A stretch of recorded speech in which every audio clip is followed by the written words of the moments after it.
Arjun lived in a small village called Sunflower. This village was known for its endless fields of bright yellow sunflowers that seemed to stretch on forever. The air was always filled with the sweet scent of these flowers, making it a truly magical place to live. It was a pretty village with bright yellow sunflowers everywhere. The villagers took great pride in their sunflower fields, and every year they held a festival to celebrate the blooming of these beautiful flowers. Arjun was a curious boy who loved to explore. He loved adventures. Every day after school he would run through the fields, imagining himself as a brave explorer, discovering new lands. He liked playing with his friends. They would play hide and seek among the tall sunflowers, their laughter echoing through the fields. The village was their playground, and every corner held a new adventure. But most of all, Arjun loved to draw. He would spend hours sketching the sunflowers, the village, and his friends. His drawings were full of life and color, capturing the beauty of his surroundings. One day, I was bored. I had drawn everything I could think of in the village. I had already drawn all my toys. I had drawn the sunflowers, the houses, and even my friends. I wanted to draw something new, something different that I had never drawn before. I decided to visit my grandpa. He always had interesting stories and ideas. Arjun's grandpa lived in a big old house. The house was surrounded by a beautiful garden that was just as enchanting as the sunflower fields. The house had a dusty attic. It was a place full of mystery and wonder. Arjun loved exploring the attic. It was like stepping into a different world, filled with old and interesting things. It was full of old and interesting things. There were old books, toys, and even some of his grandpa's old drawings. Grandpa, can I go to the attic? I want to find something new to draw. Arjun asked with excitement in his eyes. Of course, Arjun. You might find something truly special up there. Grandpa smiled, knowing that the attic held many treasures waiting to be discovered. Arjun climbed the creaky stairs to the attic. The attic was dark and dusty. Spiderwebs hung from the ceiling. Old furniture was piled everywhere. Arjun loved it. It was like a treasure hunt. Arjun looked around excitedly. What would he find today? He saw a wooden chest tucked away in a corner. Arjun was curious. He blew off the dust. He slowly opened the chest. Inside, he found a beautiful paintbrush. It was made of ivory. The paintbrush had a warm glow. Arjun picked it up. It felt strange in his hand. He felt a little tingle when he touched it. This is no ordinary brush, he thought. Arjun ran downstairs. He showed the brush to his grandpa. Grandpa, look what I found. Arjun exclaimed. Grandpa took the brush. He looked closely at it. Arjun, this was your great-grandpa's brush. It is very special. Arjun couldn't wait to use his new brush. He ran outside. He saw a patch of bare earth. I'll draw some flowers. He decided. Arjun dipped the brush in some red paint. He carefully painted a rose. Suddenly the painting began to shimmer. The rose came to life. Arjun couldn't believe his eyes. The brush was magical. Arjun realized he could do so much with the brush. He could help everyone in his village. The next day, Arjun saw a farmer crying. Oh no, your cart is broken. Let me help you with that. Arjun quickly painted a new wheel. The wheel magically became real. Thank you, Arjun. You saved my day. The farmer was overjoyed. Arjun also painted new toys for the children. He painted warm clothes for the winter. He used the brush to help everyone. Arjun, your brush is truly magical. We are so thankful. The villagers were amazed by Arjun's magic brush. Danaram was a greedy merchant. He wanted to be the richest man in Sunflower. He heard about Arjun's magic brush. If I had that brush, I could have everything. One afternoon, Arjun was playing with his friends. He put his brush down for a moment. Daniram saw his chance. He quietly snuck up and grabbed the brush. Daniram ran away with the magic brush. Stop, that's my brush. Arjun and his friends saw Daniram running. They knew he had stolen the brush. They ran after him, shouting. Stop, that's Arjun's brush.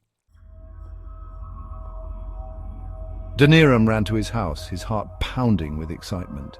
He had finally acquired the legendary magic brush that was said to grant its owner unimaginable wealth and power. He could hardly contain his anticipation as he sprinted through the streets, clutching the brush tightly in his hand. He locked himself in a room, ensuring no one could disturb him. He was excited, his mind racing with thoughts of the riches he would soon possess. He couldn't wait to use the magic brush. The stories he had heard about its powers filled him with hope and ambition. He imagined all the things he could create and the wealth he could amass. First, he wanted a mountain of gold. He envisioned a towering pile of glittering gold that would make him the richest man in the land. He dipped the brush in gold paint and started to paint. But nothing happened. The canvas remained blank and the gold he had imagined did not materialize. Dhaniram tried again and again, each time with increasing frustration. He painted with more vigor, hoping that his efforts would yield results. He painted diamonds, rubies, and emeralds, each stroke more desperate than the last. He envisioned a treasure trove of precious gems, but the brush remained stubbornly unresponsive. But the brush wouldn't work. No matter how hard he tried, the magic he had hoped for eluded him. His dreams of wealth began to crumble. Why isn't this working? This brush is useless. Dhaniram's voice echoed through the room, filled with anger and disappointment. Dhaniram was angry. His dreams of instant wealth had been shattered and he felt betrayed by the brush that was supposed to bring him fortune. In a fit of rage, he threw the brush on the floor, its clatter echoing in the silent room. He couldn't believe that all his hopes had been dashed so easily. This brush is useless, he shouted, his frustration boiling over. He felt like a fool for believing in the magic. Just then, Arjun and his friends arrived. They had heard the commotion and came to see what was happening. They saw the brush on the floor. Arjun picked it up, curious about the object that had caused so much noise. Dhaniram was shocked to see the brush in someone else's hands. The brush was glowing in Arjun's hand. A soft, magical light emanated from it, illuminating his face with a warm glow. Why does it work for him? Dhaniram wondered aloud, his mind racing with confusion and jealousy. What did Arjun have that he didn't? Arjun looked at Dhaniram with a mix of curiosity and empathy. He could sense that there was more to the man than met the eye. This brush is special, Arjun said, holding it up for Dhaniram to see. It has the power to create anything you can imagine, but there's a catch. It only works for people who are kind and helpful. If you use it with selfish intentions, it won't work at all. Dhaniram felt a wave of shame wash over him. He'd been using the brush for his own gain, not thinking about how his actions affected others. He realized he'd been selfish and greedy, taking advantage of the brush's magic without considering the consequences. With a heavy heart, he turned to Arjun and said, "I'm sorry. I didn't understand the true power of the brush." I was wrong to steal from you. Please forgive me. I promise to use the brush for good from now on. Arjun smiled warmly. He could see that Dhaniram was sincere in his apology and truly wanted to change. He knew Dhaniram was sincere. The boy's heart swelled with hope, and he decided to give Dhaniram another chance. He handed the brush back to Dhaniram, saying, "Use it wisely and remember, kindness is the key." Try painting something to help someone else. You'll see the true magic of the brush. Dhaniram thought for a moment, reflecting on Arjun's words. He realized that he had a chance to make things right. He decided to paint new books for the village school, knowing that education was a gift that could change lives. As soon as he finished painting, the books magically appeared. Dhaniram was amazed and felt a deep sense of fulfillment. From that day on, Dhaniram learned his lesson. He understood that true happiness came from helping others.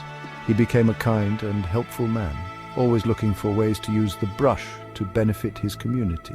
He used his money to help others, building schools, hospitals, and community centers. The village of Sunflower became a wonderful place, filled with joy and prosperity. Arjun continued to use the magic brush to help everyone, spreading kindness wherever he went. Everyone in the village learned that being kind is the best magic of all. They realized that when they helped each other, they created a community where everyone could thrive.